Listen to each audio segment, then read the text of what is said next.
দেখো, আজ একটা গুরুত্বপূর্ণ বিষয় নিয়ে তোমাদের সঙ্গে আমি আলোচনা করতে যাচ্ছি। সেটি হলো বিটুইন এবং অ্যামং এর ব্যবহার সম্পর্কে।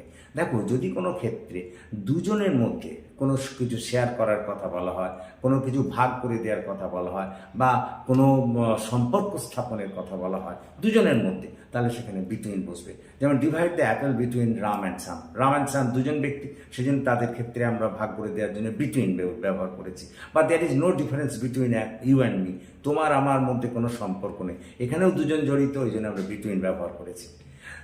কিন্তু যদি কোনো ক্ষেত্রে দেখা যায় দুইয়ের বেশি জনের সঙ্গে কোনো কিছু শেয়ার করা, কোনো কিছু ভাগ করে দেয়া, বা কোনো সম্পর্ক স্থাপনের কথা বলা হয় দুইয়ের বেশি জনের সঙ্গে, তখন সেখানে অ্যামং বসবে। যেমন distribute the prices among the students, এখানে দুইয়ের বেশি ছাত্র জড়িত, ওই জন্য এখানে অ্যামং হয়েছে। বা distribute the clothes among the poors, এখানে অনেক বেশি গরিব জড়িত, সেই জন্য এখানে অ্যামং ব্যবহার করা হয়েছে। Thank you for watching and